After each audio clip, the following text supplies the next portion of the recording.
Isère Économie et Présence, partenaire des entreprises de votre territoire.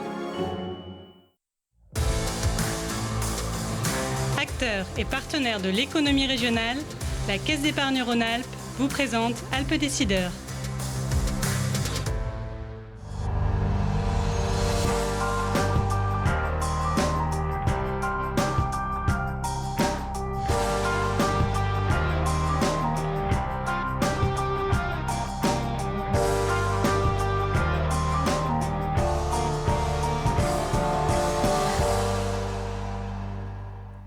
Bonjour à tous, bonjour et bienvenue dans Alpes Décideurs, le mensuel économique de Télé Grenoble, le rendez-vous des chefs d'entreprise, des partenaires d'affaires ou tout simplement des curieux du monde économique.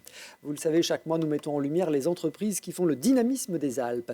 À mes côtés, pour nous accompagner, Alain Denisot. Bonjour Alain. Bonjour Christophe. Président du directoire de la Caisse d'épargne Rhône-Alpes. Un peu d'émotion pour cette émission. Aujourd'hui ensemble, on va parler... Alors on va parler de la performance extra-financière, comment la valoriser, la promouvoir. Et la question de l'internaute? Un trésor national, qu'est-ce que c'est? Ce sera dans la deuxième partie de l'émission. Dans notre dossier, le secteur de la construction immobilière, c'est un pilier de l'économie et de la croissance, avec un chiffre d'affaires en France de presque 400 milliards d'euros. Mais comment se porte-t-il en ces périodes d'inflation? Et puis focus sur une entreprise iséroise championne du Made in France, Paraboot. Ces chaussures font un malheur, notamment au Japon, au point que toute la récente usine de Centralpes tourne à plein régime. Son secret, un savoir-faire vieux de 115 ans, sans cesse remis au goût du jour, ou comment allier la tradition et la modernité.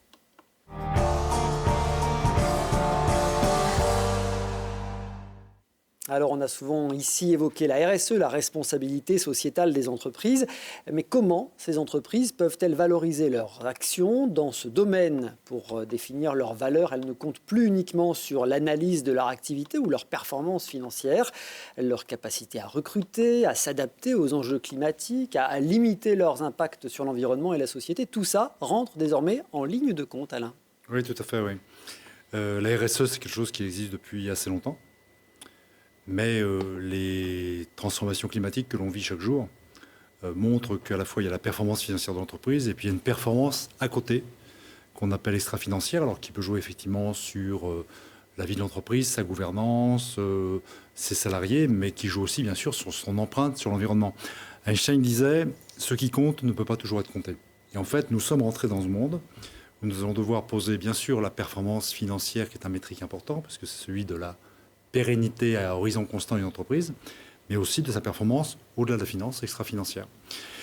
Et il y a de fait beaucoup d'initiatives qui évoluent, qui s'accentuent pour faire en sorte de mesurer cette performance qui s'inscrit soit dans un critère RSE, soit dans un critère ESG, environnement, social, gouvernance, qui mesure globalement finalement la pérennité, la durabilité de l'entreprise dans des environnements fluctuants de crise, de transition, de transformation. Et donc nous avons dans notre pays peut-être une longueur d'avance par rapport à certains pays européens, parce que nous avons adopté pleinement la DPEF, diagnostic de performance extra-financière, qui est obligatoire depuis 2017 pour les entreprises de plus de 500 salariés, pour simplifier, et qui va devenir obligatoire dès 2023 pour celles de plus de 250 salariés, et qui va être remplacée par une nouvelle norme européenne qui s'appelle dans le texte la CSRD, mais qui est en fait l'impact de l'activité de l'entreprise sur son environnement et qui va se déployer en 2024-2025. Et en fait, l'objectif de la performance extra-financière, c'est de mesurer ce qui ne se voit pas directement, donc je le disais, environnement, sociétal, gouvernance, et aujourd'hui, c'est beaucoup l'environnement et le climat qui nous préoccupent.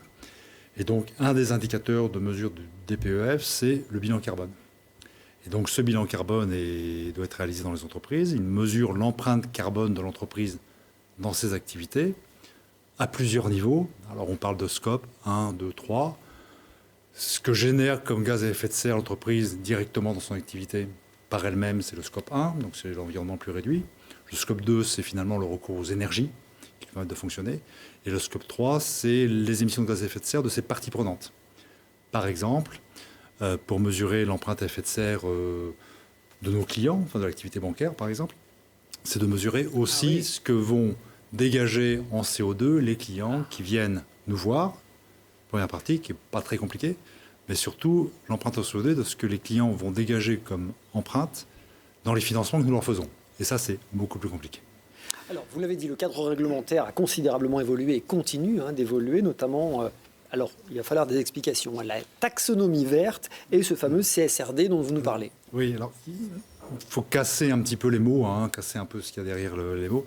La taxonomie verte, en fait, c'est un classement normatif, qui supporte une norme, de l'ensemble des activités, des secteurs professionnels, sur une échelle qui va du vert clair au brun foncé. Le vert clair, c'est tout ce qui est vertueux. Par exemple, l'énergie hydroélectrique est vert clair. Le brun foncé, ce sont les mines, l'extraction de charbon, etc. Bon, les énergies fossiles. Et donc, entre les deux, on a toute une graduation, vert clair, vert un peu moins clair, vert foncé, neutre, brun clair, brun moins clair, brun foncé. Voilà. Donc, ça permet de classer les entreprises. Et le sujet, notamment pour une banque, mais globalement, le sujet, c'est pas de bannir les entreprises brunes, bruns, de l'activité, parce que c'est de l'emploi, c'est de l'activité, c'est des services, c'est de l'économie, c'est de les amener sur un chemin de transition. Et bien sûr, de favoriser, de valoriser les entreprises qui sont plutôt dans le domaine vert. Donc ça, c'est la taxonomie, c'est les règles de la taxonomie européenne. Et les entreprises s'engagent pour appliquer cette taxonomie sur 6 critères. Alors là, on rentre un petit peu dans la technique. Alors, je vais citer les 6 critères, vous comprendrez mieux.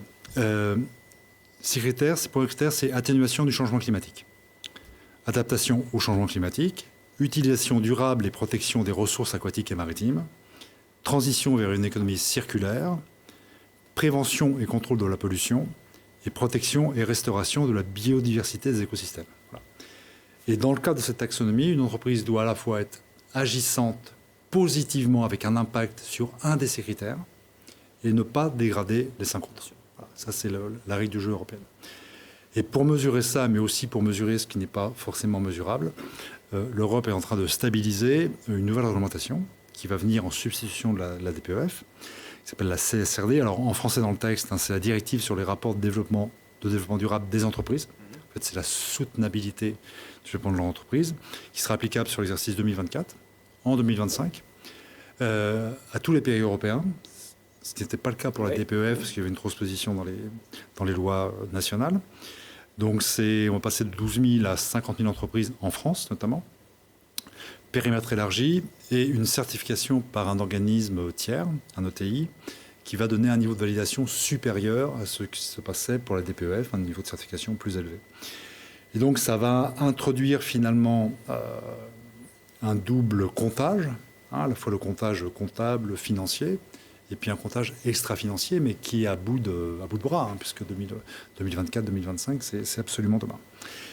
Et l'objectif, c'est de, bien sûr, mettre en mouvement les entreprises, les banques aussi, dans une vision où, qu'est-ce que moi, dans mon activité, je nuis ou je promeux aux dimensions RSE et spécifiquement climatique, environnementale, et comment mon activité est impactée par les évolutions de ces dimensions-là. Donc, ce qu'on appelle la double matérialité, qui est importante à la fois dans l'action vis-à-vis des autres, de l'environnement, mais aussi dans la pérennité de son entreprise, puisqu'en fait, on peut, en fonction des métiers, subir ces évolutions. On voit quand même du coup qu'il y a une standardisation des indicateurs. C'est un peu l'objectif. Oui, tout à fait. Alors, complexification, c'est toujours un peu le danger. Les normes européennes sont toujours très exhaustives, on va le dire comme ça, donc forcément assez compliqué. Le risque, c'est que l'on veuille aller sur quelque chose de trop complet, mais qui étant trop complet et trop complexe, en étant trop complexe, puisse être différé. Ça, c'est, je crois, un des grands risques de la transition aujourd'hui.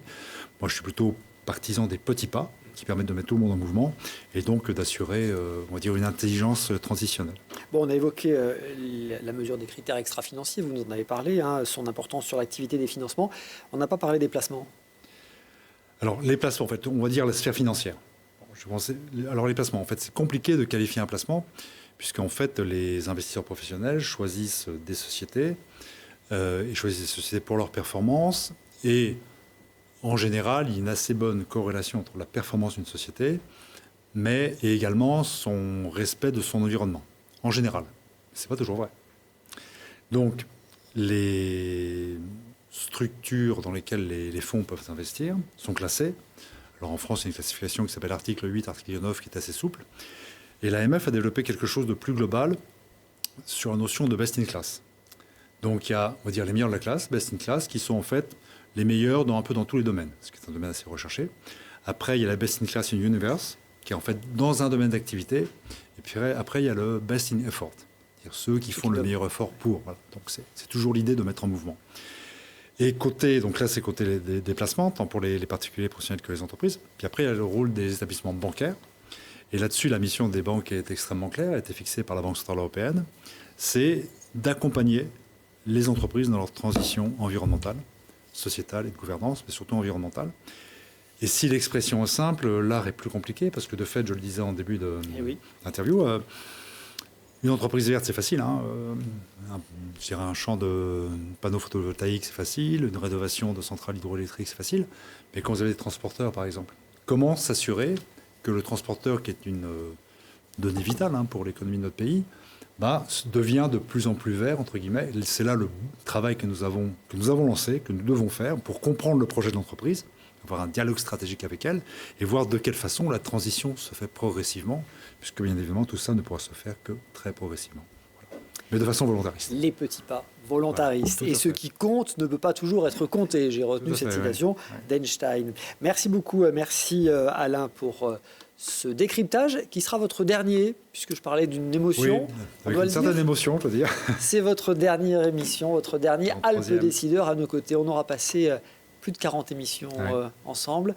On aura l'occasion de faire un petit flashback tout à l'heure. Vous nous avez expliqué tant de notions. La première chronique en décembre 2018, c'était sur l'open banking. Tout à fait. Ouvrir les banques. Et puis il y a eu plein d'autres choses. Les investissements responsables, l'Internet des objets. Vous nous avez parlé de l'économie de montagne, l'économie du sport et tant d'autres sujets avec passion et pédagogie.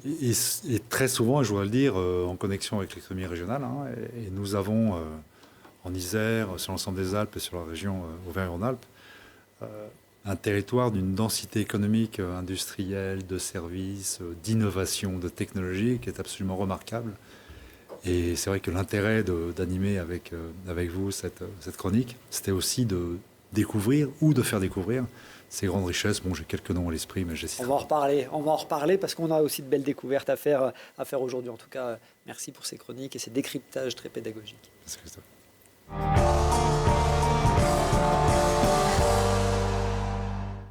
Le secteur de la construction immobilière, un pilier de l'économie. Il représente près de 600 000 entreprises en France pour un chiffre d'affaires de presque 400 milliards d'euros. De près ou de loin, il cumule presque 2 millions d'emplois dans le pays. C'est dire son poids. Et chacun connaît l'adage, quand le bâtiment va, tout va. Alors aujourd'hui, la filière est inquiète. Première victime de la hausse des coûts des matières premières en particulier. On fait le point avec deux invités. Gilles Trignat, bonjour. Bonjour. PDG de Gilles Trignat Résidence et Christian Gardoni, bonjour. Bonjour. Directeur général de Safilaf. Un mot d'abord de présentation de chacune de vos deux structures. Christian. Safilaf, un acteur un peu particulier dans le panorama des promoteurs locaux, régionaux isérois, puisque nous sommes une émanation de la fédération du BTP, émanation du BTP de l'Isère, et dont l'actionnaire principal reste, après plus de 70 ans d'existence, la fédération du BTP de l'Isère. J'ai coutume de dire que notre particularité, c'est qu'il n'y a aucun versement de dividendes aux actionnaires. Alors, devant un banquier, je le précise, puisque ça fait sens, j'ai tendance à dire que nous faisons un exercice économique avant de faire un strict exercice financier. Voilà, c'est 34 collaborateurs. Nombre de logements créés, quel rayon de l'ordre de 400 à 450 par an. Voilà, nous sommes montés jusqu'à 700, mais nous redescendons sur 400, 450, ce qui semble être la bonne valeur d'étiage. Sur une région un peu élargie autour de Grenoble. Historiquement, bien sûr, le bassin grenoblois, et depuis quelques années, tout le sillon alpin, là où, bien sûr, les entreprises de l'Isère sont présentes sur des marchés isérois, bien sûr, mais au Savoyard, Pays de Gex, donc département de l'Ain. Gilles Trignat, même exercice, quelques chiffres et présentation de Gilles Trignat Résidence. Oui. Tout le monde connaît, on les voit. Oui, mais Gilles Trignat Résidence, c'est une entreprise que j'ai créée il y a, je disais tout à l'heure, 45 ans maintenant. Entreprise familiale, parce que j'ai initié une transmission familiale à mes 3 enfants à la fin de l'année dernière. Donc voilà, j'accompagne encore cette transmission, parce que bon, quand on tombe dans le bâtiment, en général, on a du mal à en sortir. Donc je vais les accompagner le plus longtemps possible, j'espère, tant qu'ils me supporteront. Voilà, c'est une entreprise qui est historiquement, on est basé à Mélan. Historiquement, on travaille plutôt sur la première, deuxième couronne grenobloise. On a quelques opérations en Savoie, Haute-Savoie, puis quelques opérations un peu plus atypiques sur d'autres plutôt par opportunité foncière sur d'autres territoires. On en a fait une l'arrière-pays toulonnais, une dans le nord à la Madeleine, on en a une en développement à la Marne-la-Vallée et une à Argelès en développement également. Combien de logements par an à peu près? Disons à peu près 300 logements, un peu moins cette année parce que crise oblige, ça sera certainement un peu moins. On va en parler. Les carnets de commandes, ils étaient assez bien garnis jusqu'en 2022. Ça semble plus compliqué désormais, Gilles. Je pense que ce qui caractérise cette crise, c'est que, contrairement à d'autres qu'on a déjà vécu, quand on a quelques cheveux blancs, c'est qu'elle est multifactorielle. Elle a commencé en 2020 par une crise de l'offre, suite aux élections municipales, donc difficulté d'obtenir des autorisations de construire suite aux changements électoraux, de manière générale, et suite aussi à l'inappétence de nos concitoyens au logement. Les élus locaux étant le reflet des citoyens, forcément, difficulté d'obtenir des permis, difficulté de les purger avec des recours multiples, etc. Première crise. Deuxième crise, crise des matériaux. Avec la hausse des matériaux suite à la guerre en Ukraine, il faut savoir que nos prix de revient ont monté entre 25 et 30%. C'est quand même assez considérable. Et surtout, quand les prix de revient montent de 30% sur une période longue, on arrive à les adopter. Mais là, à les impacter, là, c'était sur un an à peu près. Donc c'est les marges là qui ont été forcément, impactées. Donc c'est une marge qui est impactée. Ça veut dire des opérations qui ont été reportées parce qu'il faut s'adapter, il faut essayer de trouver des économies pour que ça fonctionne.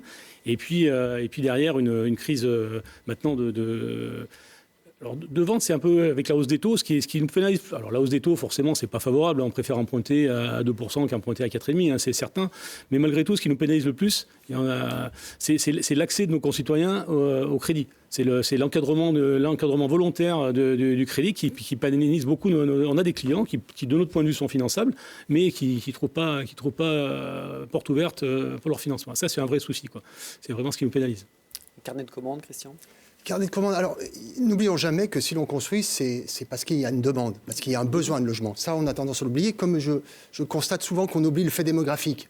Nous sommes sur un département qui gagne en population. Alors, je ne sais pas si c'est bien ou c'est mal, on le constate. Donc, il y a une demande de logement et un besoin de logement, et un besoin renouvelé, avec une demande de la part de nos concitoyens d'aller sur des logements qui ont des qualités environnementales. Nous entendions tout à l'heure Alain préciser ce qu'étaient les exigences en matière environnementale. Donc, un renouvellement de la demande de les clients. Et effectivement, le meilleur des produits pour répondre à ces demandes, pour avoir un certain nombre de garanties, c'est quand même la construction neuve. Donc le besoin et la demande est là.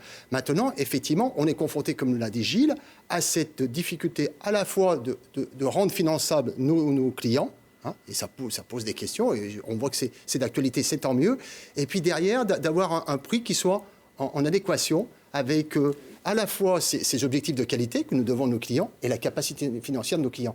Donc les carnets de commandes sont là, avec quand même des difficultés pour maîtriser le coût global de nos opérations. C'est ça. C'est-à-dire que j'entends qu'entre l'inflation, les normes environnementales, les normes énergétiques, ça devient difficile de tenir des prix facilement abordables. C'est ce que j'entends. C'est effectivement une difficulté, et c'est vrai que nous, notre objectif en tant que promoteur, c'est que nos prix soient le plus bas possible pour pouvoir satisfaire la plus large part de clients, et c'est vrai que cet exercice est de plus en plus compliqué, c'est certain. Avec effectivement sans doute une espèce un petit peu de fantasme autour de ce qu'est la réalité d'un bilan de promoteur. On voit très bien aujourd'hui, Gilles l'a dit, les marges se sont réduites. Je rappelle que nous avons des marges attendues par les banques qui nous prêtent de l'argent, c'est tout à fait normal qu'elles attendent en retour un exercice qui soit à la hauteur de leur engagement financier. On a tous fait des efforts au cours de ces dernières années pour justement baisser, contenir nos bilans. Aujourd'hui, on ne voit pas très bien où on peut plus gratter davantage. Voilà, c'est ce que j'allais dire. Effectivement, on est effectivement très fin, et on ne peut pas baisser plus les honoraires, et on ne peut pas entamer nos marges, puisque derrière, c'est effectivement nos organismes prêteurs qui vont nous dire « attendez, il y a un peu de sérieux dans la tenue de nos bilans ». Donc on est dans un instant qui est compliqué et dont on ne sortira pas seul, en tout cas nous, acteurs de la promotion, sans un accompagnement des banques, sans un accompagnement des élus aussi, parce qu'il y a sans doute un peu de manque de culture de la part des élus en matière de construction. Parler de la question environnementale sans se poser la question de la densité ou de l'intensité urbaine, comme on veut, ça sera compliqué. Donc on voit très bien que la sortie de cette crise systémique ou multicritère, comme le disait Gilles, passe par une mobilisation de tous les acteurs de la construction. Vous évoquiez les élus. Alors, on sait que les promoteurs n'aiment pas trop les années électorales. Alors là, on est encore tranquille pour 2 ans.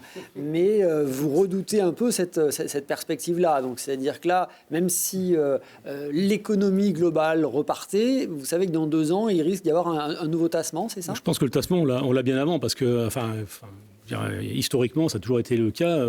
Forcément, l'année électorale, il faut que tout soit terminé. Il faut qu'on donne le dernier coup de balai, que le gazon soit poussé, etc. Donc ça suppose, étant donné l'inertie d'une opération de construction, on commence à ressentir en ce moment l'arrêt des projets et des démarrages de projets. Ça, je crois que c'est sensible. Je voudrais simplement rajouter un mot sur la crise. Parce que la crise, effectivement, bon, là, on est des promoteurs, forcément, on est touchés, on vend un peu moins, etc. Bon, mais je pense que plus globalement de cette crise-là, je pense qu'il faut parler d'une crise de l'immobilier. C'est-à-dire qu'on va à mon sens, vers un problème majeur d'accès des Français au logement. On a asséché par les différentes mesures, brièvement, les logements FG qui sortent du parc, l'arrêt du Pinel, donc arrêt de mise en place de logements intermédiaires locatifs. Il ne faut pas oublier que le Pinel, c'est peut-être des investisseurs, mais c'est aussi des logements locatifs qui arrivent derrière à un prix de marché régulé. Les promoteurs, il faut le savoir, construisent à peu près 65% des logements sociaux sur l'Isère. Et c'est à peu près le même pourcentage en France. Donc ça veut dire tout ça, nos opérations étant, on va dire, à peu près en baisse de 30 à 40%, ça veut dire 40% de logements sociaux en moins. Et ça, à un moment donné, ça va être un vrai souci pour accéder au logement. On voit qu'il y a une pression forte aujourd'hui, très très forte sur le marché locatif, et elle n'est pas prête de s'arrêter. Je crois qu'on a enlevé 18% du parc locatif national. Je laisserai Alain répondre sur la partie des prêts bancaires s'il souhaite répondre. Juste une petite précision, c'est que quand on dit que la construction s'essouffle, c'est toute une filière derrière. Vous parliez du BTP qui derrière souffre. On le dit souvent, un logement produit, c'est entre 1 et 2 emplois directs et indirects de créer. Aujourd'hui, c'est près de 30 000 entreprises en Isère qui vivent de l'acte de construire. Nous, on partage souvent avec Gilles, au travers d'instances telles que la FPI. Aujourd'hui, on est inquiet. Fédération des promoteurs immobiliers. Pardon, oui. Aujourd'hui, nous sommes inquiets pour le tissu économique local isérois. Bien sûr régional, mais d'abord isérois. Aujourd'hui, les entreprises ont fait énormément d'efforts. Elles continuent à faire des efforts, mais l'exercice économique, aussi pour elles, il n'est pas inextensible. On a un vrai souci. Perdre des entreprises, c'est perdre de l'expérience, perdre des savoir-faire, perdre une histoire. La nature aura des vies. Il y aura toujours une entreprise pour se créer. Mais si nous perdons la qualité du tissu, nous allons faire un pas en arrière pour tenir la qualité visée. Ouais, alors j'ai les chiffres de l'INSEE pour le deuxième trimestre. Au deuxième trimestre, au niveau départemental, l'emploi salarié donc dans la construction stagne ou chute dans l'ensemble des départements. Et le Rhône et l'Isère perdent à eux deux 450 emplois sur le deuxième trimestre. Mauvais signe. Alain, un mot ? Oui, non, je rejoins en disant que c'est une crise qui est vraiment sur toute la chaîne. Dire ça va du particulier qui vend son appartement ou sa maison, qui a un prix à l'esprit, qui date de 2 ans, et un acheteur qui ne veut pas et ne peut pas, jusqu'à la capacité à soutenir des programmes immobiliers dans la promotion. Ce qu'on a mal mesuré, enfin les professionnels l'avaient mesuré, mais globalement on l'a mal mesuré en macroéconomie, c'est les taux sont passés de 0 à 5%, 4%. Et on ne peut pas considérer, passant de 0 à 5%, ça n'a pas d'impact sur les grands équilibres économiques, a fortiori sur l'immobilier, qui est un processus de temps long. C'est-à-dire que ça s'arrête certes lentement, quoique là ça s'arrête assez brutalement, et c'est très long à redémarrer. Nous, ce qu'on a vu en termes de banques concernant les particuliers, on a été très gênés par le taux de l'usure. Nos autorités ont conservé trop longtemps un taux qui faisait référence à des trimestres précédents, dans un environnement qui explosait sur le taux d'intérêt, parce qu'on est passé de 0% à 4% quasiment en 3 mois. Moi, ce que je regrette aujourd'hui dans la réglementation bancaire, étant bientôt plus banquier, je peux le dire, ce que faisaient les banques régionales, et notamment la banque que je dirige, nous faisions des prêts pour les primo-accédants à 30 ans. Et aujourd'hui, on ne peut plus en faire. Parce qu'en fait, le prêt pour un primo-accédant à 30 ans, c'est un levier. Ça lui permet de rentrer dans le parcours résidentiel. Et bien évidemment, il ne va pas garder son prêt 30 ans. Il va le garder 8, 10, 12, 13 ans. Voilà. Et là, on s'est retiré à plusieurs endroits des leviers qui ne généraient pas spécialement de risque, mais qui aujourd'hui gênent le marché. Après, il y a le sujet de la promotion. Je pense qu'il faudra effectivement que les banques soient aux côtés des promoteurs, non seulement pour les accompagner dans la sortie de leur programme actuel, mais aussi pour leur permettre de lancer de nouveaux programmes. Parce que la promotion, je vais faire une analogie, c'est comme le vélo. Quand on ne pédale plus, on tombe. Soit on pose le pied par terre, soit on tombe. Je ne suis pas plus long. Merci Alain, merci Gilles Trignat, merci Christian Gardoni d'avoir été avec nous pour évoquer la santé de ce marché de la construction.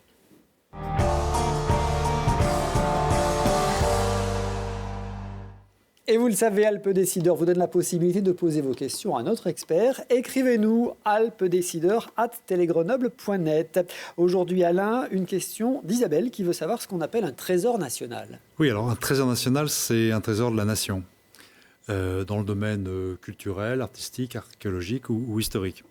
Et l'État s'est doté d'une réglementation qui permet temporairement de bloquer l'exportation d'un trésor national. Voilà. Pour faire en sorte que soit des musées nationaux ou municipaux, soit des grands mécènes, soit des plus petits mécènes, soit des entreprises, se mobilisent pour finalement acheter ce trésor national à la place d'un investisseur étranger ou d'un amateur étranger. Voilà. Et les dispositifs qui ont été mis en place sont assez puissants et permettent de faire travailler ensemble des parties prenantes assez différentes. J'ai l'exemple, un tableau de Poussin qui est resté en France, Fuite vers l'Égypte, qui a associé la région Auvergne-Rhône-Alpes, le Musée des Beaux-Arts de Lyon, des entreprises mécènes, pour permettre de rassembler les fonds et de conserver ce trésor national, qui est un extrêmement beau tableau et chargé de toute l'œuvre de Poussin, en France. Et notamment pour les entreprises, ce que l'on sait peu, c'est que si l'entreprise ou les entreprises, parce que ce ne sont jamais des choses qu'une entreprise fait seule, s'engage indéfiniment à laisser ce trésor national dans un musée public, elle peut déduire 90% de son mécénat. Donc c'est à la fois un engagement au service du collectif, et puis en même temps, c'est un engagement de l'État, puisque la déduction de 90% de l'investissement des impôts pour ce mécénat est un engagement de l'État. Donc on a un système qui est très solide en France et qui vise vraiment à éviter l'exportation sauvage de biens. Très vertueux. Très vertueux, sur une liste qui est dressée de trésors nationaux qui doivent rester dans notre pays. Voilà. Merci beaucoup, c'est clair. Merci Alain. Si vous aussi vous voulez interroger notre expert, n'hésitez pas. Écrivez-nous alpesdecideurs@telegrenoble.net. Il y en a eu en 42 émissions, des questions de l'Internet. J'en ai relevé quelques-unes. Le marketing conversationnel, on vous a interrogé sur le cashback, sur la croissance organique ou encore évidemment sur les livrets d'épargne.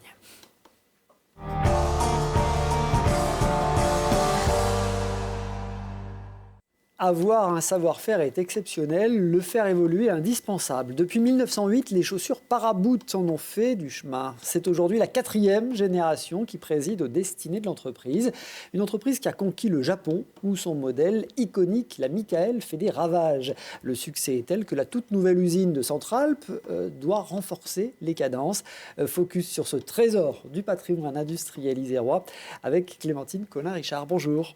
Bonjour Christophe. Merci infiniment d'être avec nous. Ça nous fait plaisir de retrouver votre entreprise et de prendre de ces nouvelles. On s'était vu en 2014 dans l'émission économique. Ça allait déjà pas mal, mais là, ça va vraiment très très bien pour Paraboot. Alors, vous dirigez également 3C Conseil, qui accompagne les dirigeants pour la réalisation opérationnelle de leurs projets. Mais là, on va parler de Paraboot, cette entreprise familiale. Vous êtes la 4e génération, je le disais. Donc, c'est votre arrière-grand-père qui a fondé cette entreprise avec votre arrière-grand-mère. Absolument, et on y tient. Ben oui, c'était une femme déjà à l'époque, on était en 1900, dans les années 1900, au début du XXe siècle. Une PME familiale spécialisée dans la fabrication et la distribution de chaussures haut de gamme.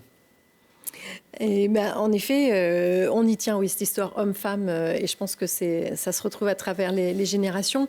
La spécificité de notre entreprise, c'est d'avoir des chaussures qui sont cousues.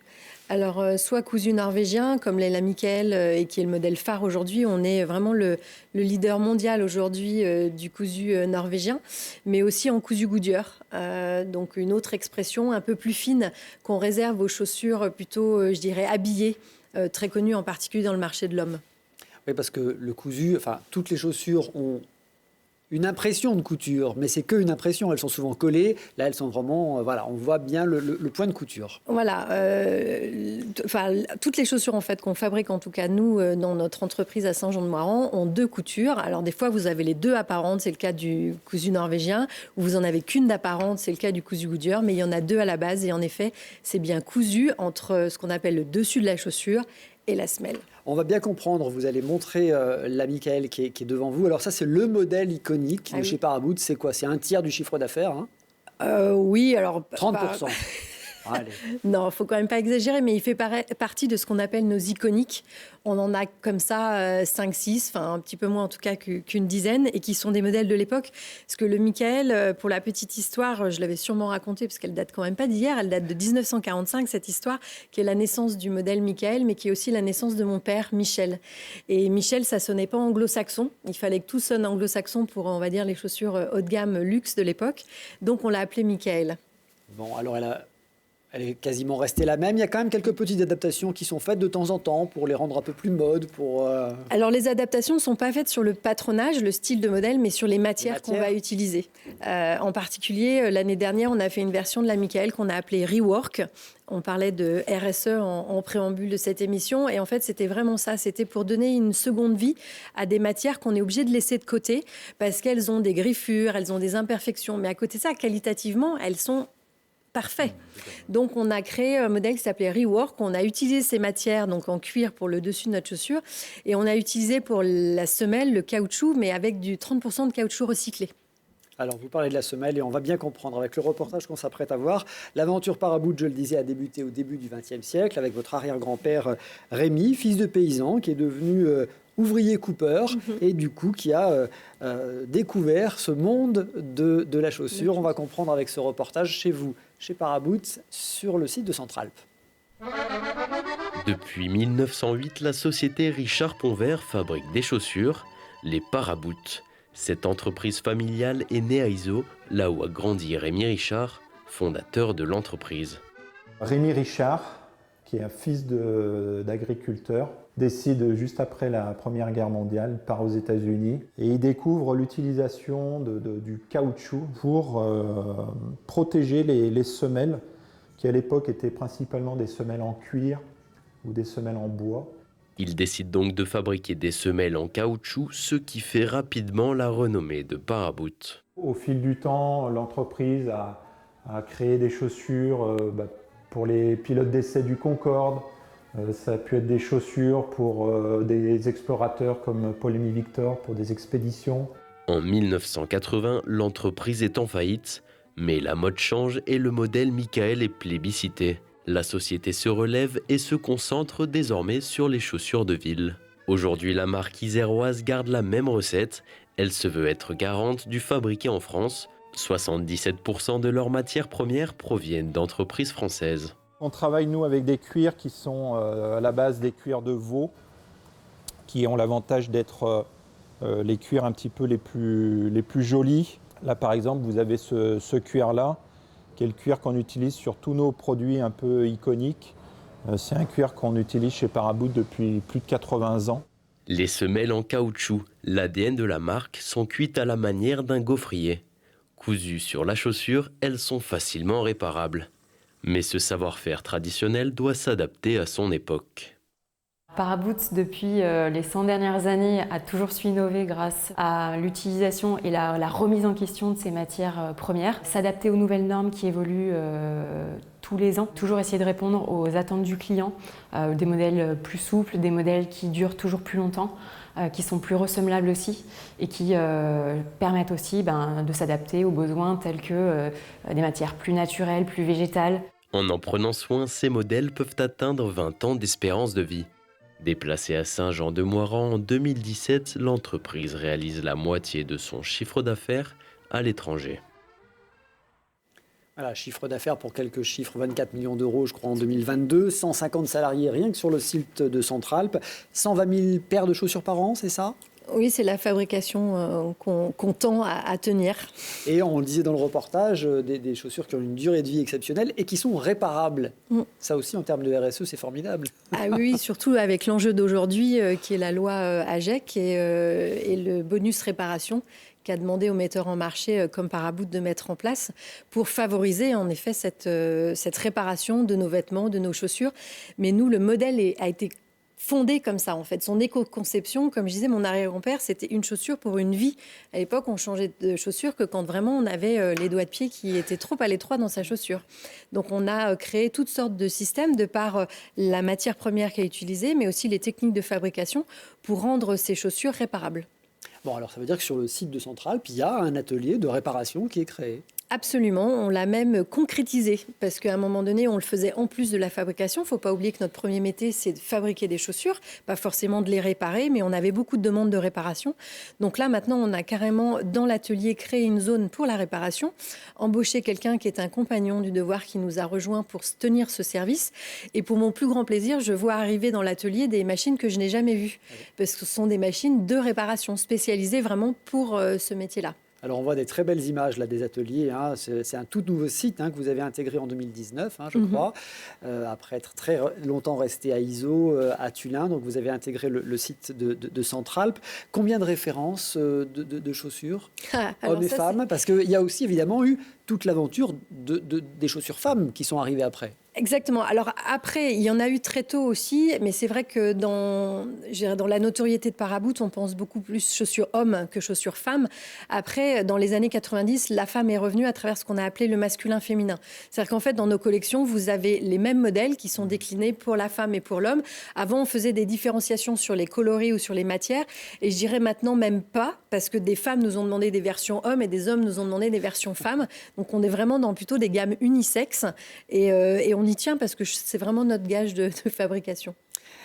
Il y a également des chaussures. Alors, il y a des chaussures de sécurité, Paraboot, pour les jardiniers, les bûcherons, que sais-je encore. Il y a des bottes très spécifiques. Alors, des bottes pour les motards de la police et même des bottes pour des pilotes de chasse. C'est ça ? Exactement. Alors ça, c'est quelque chose pareil. Depuis toujours, en fait, on a fait des chaussures de ville, enfin plutôt de campagne, qui ont atterri à la ville avec la mode des années 90.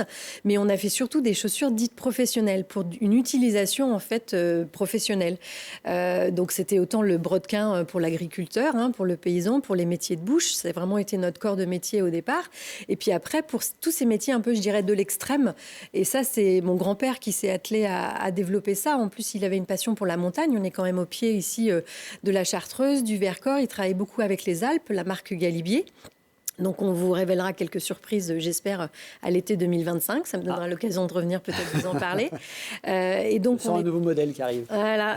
Et on était donc très connus des aventuriers, des Paul et Maud Victor, des René de Maison. Et en fait, ils venaient et ils demandaient à mon grand-père une chaussure pour aller faire leur trek ou leur aventure. Et on développait ça pour eux. Mais on avait aussi une notion de chaussures plus professionnelles pour des sauts en parachute, pour de la moto. Et pour le rafale, en effet, nous sommes habilités d'assaut. Et à chaque fois que nous vendons des rafales, on n'en vend pas forcément beaucoup. Et par les temps qui courent, je ne sais pas si ce serait une très bonne chose. Mais nous vendons des chaussures avec. Spécifique, alors un double zip, je crois, pour être enfilé très rapidement. Ça s'appelle la botte de vol, oui. Et puis alors récemment à l'Élysée, en juillet 2023, en juillet dernier, vous avez été reçu à l'Élysée, représentant l'Isère pour le salon du Made in France, pour une grande exposition Made in France, avec une chaussure très particulière, sélectionnée pour la garde républicaine. C'est la Prestige que je vois là. Voilà, c'est celle que je vous ai apportée. Donc c'est ce qu'on appelle un grand cambre, en fait. Donc on a une seule pièce de cuir qui fait, je dirais, toute la chaussure, et on a une particularité au niveau des savoir-faire, c'est ce qu'on appelle le cambrage. C'est que cette pièce de cuir, bien sûr, elle est à plat et il faut la mettre en forme. Et ça, c'est tout un jeu de savoir-faire qu'on maintient chez nous. Et c'est vrai que c'était pour nous, je dirais, plein de belles occasions. Représenter l'Isère, mettre en avant nos savoir-faire, présenter aussi finalement une corde de la société qu'on connaît moins. C'est tout ce qu'on fait pour la commande publique. On travaille quand même déjà beaucoup avec le gouvernement et ses différents ministères.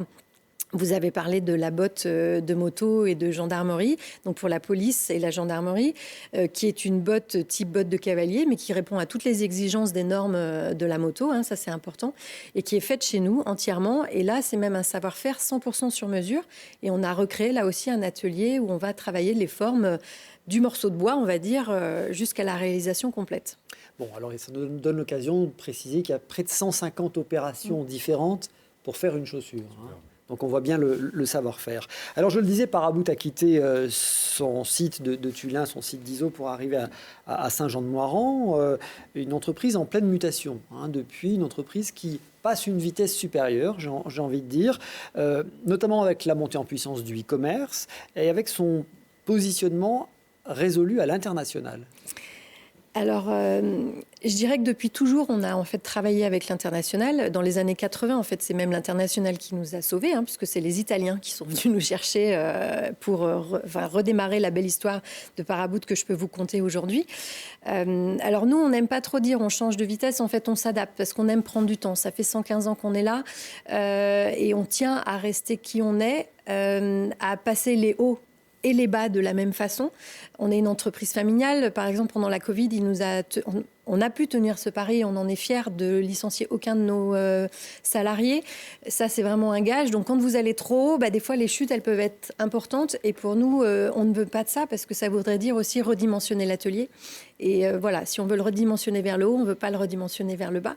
Mais c'est des vrais engagements qu'on prend. On a réussi à embaucher 20 personnes sur cette année pour monter tranquillement, on va dire, nos savoir-faire. Et j'insiste sur le mot tranquille parce que c'est vrai que post-Covid, je pense qu'on était tous un peu quand même très perturbés. Moi, j'aime trouver du positif dans chaque événement de la vie. Là, le positif qu'on a eu, c'est que tous les marchés de Paraboot, donc autant l'export que la France, se sont retrouvés alignés dans une quête de sens, de valeurs et de produits qui les représentent. Et là, la chance qu'on a eue, c'est que Paraboot cochait toutes les cases. Et en fait, tous les marchés se sont remis en croissance en même temps. Bon. Le désavantage ou le revers de la médaille, ça a été que on ne pouvait pas forcément fabriquer. Il faut suivre, voilà, on ne suivait pas. Mais petit à petit, en tout cas, on s'étoffe pour le faire, même si, comme j'entendais mes prédécesseurs dans le bâtiment le noter, aujourd'hui, on sent un recul, une petite pédale sur le frein quand même. Un petit tassement de la demande. Mais ça va nous permettre de consolider nos bases, donc c'est pas plus mal. J'aime bien les chiffres. Le marché à l'export, 55%, c'est ça ? Oui. À peu près ça, dont une grande partie au Japon. Alors, il faut savoir qu'au Japon, la Michael qu'on voit là, c'est un produit iconique. C'est culte. Vous avez vos boutiques au Japon qui sont à côté des boutiques Dior, Chanel. Oui, les plus grands du luxe. En fait, on est sur les mêmes étagères au Japon. Ça, c'est assez incroyable. Alors, on parle des boutiques. Il y en a aussi en France. Très tôt, d'ailleurs, dès les années 80, il y a eu des boutiques Paraboot avec un nouveau concept, là aussi, qui est destiné à mettre en valeur le savoir-faire, la tradition. Exactement. Ça, c'est pareil. Alors, c'est quelque chose qui est dans nos gènes depuis longtemps. Nous, on fait des chaussures basées sur des savoir-faire. On n'aime pas trop l'argument de la mode. C'est vraiment un côté utilitaire. Mais bon, marketingement, ça marche pas forcément toutes les années. Là, on revient justement à cette quête de sens, cette quête de savoir-faire, de comprendre comment sont fabriqués les produits. Et donc, nous, on a eu à cœur, à travers ce nouveau concept de magasin, de mettre en avant ces savoir-faire, ces authenticités et de parler de matière, de parler de fabrication, de parler de réalisation et de matière noble. C'est l'ADN de l'entreprise. C'est complètement l'ADN de l'entreprise et c'est vraiment un plaisir de pouvoir la remettre en avant et de pouvoir l'expliquer. Parce qu'au travers de l'expliquer à nos clients, on va l'expliquer aussi à nos salariés et je dirais à nos futurs salariés. Parce qu'il faut préparer demain et que, comme vous l'avez compris, un ouvrier qui arrive chez nous, pour qu'il soit vraiment opérationnel, il lui faut à peu près 1 année, voire 2 ans de formation. Et on va conclure là-dessus, si vous le voulez bien, sur la difficulté à trouver des compagnons. Vous le disiez, vous avez embauché une vingtaine de salariés ces derniers mois. L'objectif, c'est bien sûr de les garder, parce qu'un savoir-faire comme le vôtre, ça ne se transmet pas du jour au lendemain. Eh bien non, on aimerait bien, mais ça ne marche pas. Ça s'est transmis pendant longtemps oralement, mais avec des gens qui faisaient 40 ans de maison. C'est plus le cas aujourd'hui. Non seulement il faut attirer les jeunes générations, mais les moins jeunes aussi, et puis surtout les fidéliser dans le temps. Donc pour ça, on a essayé, je dirais, de faire un bel ancrage sur notre territoire. Nous, on se sentait impliqués sur notre territoire, mais on avait besoin de le matérialiser.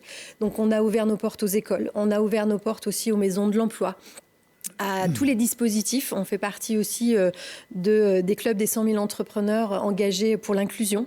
Pour nous, c'était très important de faire valoir ça. Ça faisait partie de notre ADN.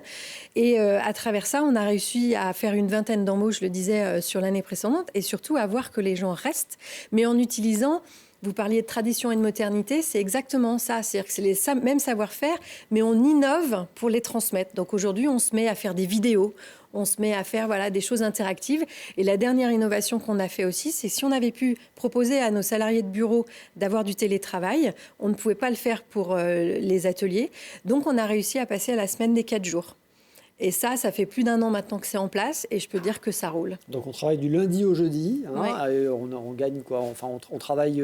Alors nous, on est aux 45 35 heures. Plus, voilà, on est en 35 heures annualisées, donc ça va dépendre du nombre de jours dans le calendrier, mais grosso modo, ça fait 45 minutes de plus par jour, oui. Bon, alors effectivement, pour les salariés, c'est autant de dépenses de garde d'enfants en moins, de transport en moins, et puis pour l'entreprise, accessoirement, des gains en termes d'économie d'énergie. Alors ça, c'était pas calculé à l'époque, puisqu'on l'avait fait pour le premier choc pétrolier, enfin boom pétrolier, et donc justement les carburants. Mais dans la fin de l'été, début du printemps, on a connu la crise énergétique. Donc oui, indirectement, l'entreprise a pu économiser de ce côté-là aussi.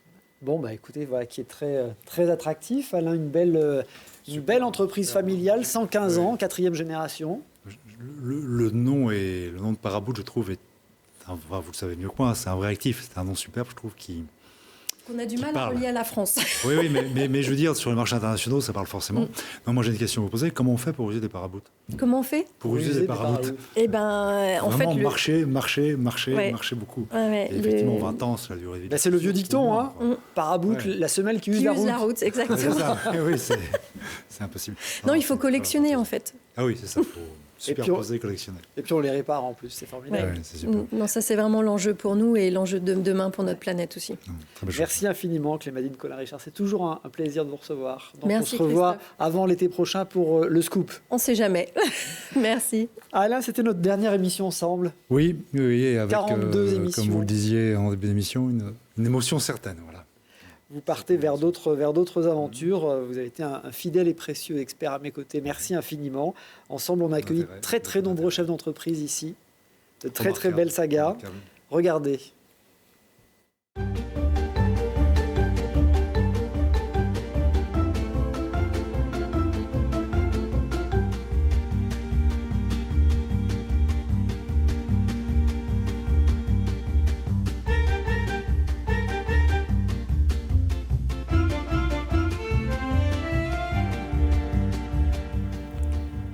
Alain, pas mal d'entreprises, on le voit, on va continuer à les regarder. Des émissions spéciales à Mountain Planet, on en a fait quelques-unes pour l'inauguration du siège de la Caisse d'épargne à Alpe City.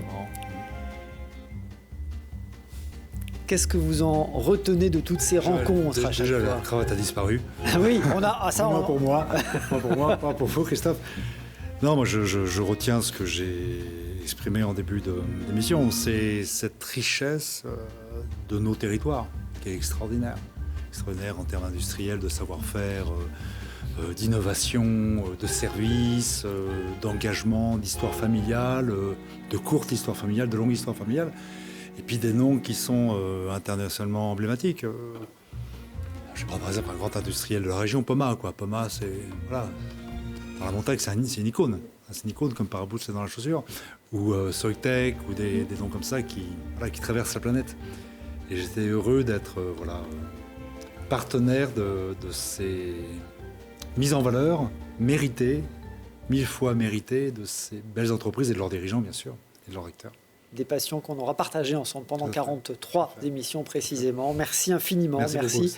Tous nos voeux pour votre nouvelle vie, celle qui s'ouvre devant vous. On se reverra d'ailleurs dans quelques mois, je crois, pour présenter un livre un peu particulier, un Alpe Décideur qui retracera J'ai entendu chuchoter. toutes ces rencontres. Ce sera avec grand plaisir en tout cas. Merci infiniment. Merci à tous de votre fidélité. Vous pouvez bien sûr voir et revoir Alpe Décideur sur télégrenoble.net. À très vite.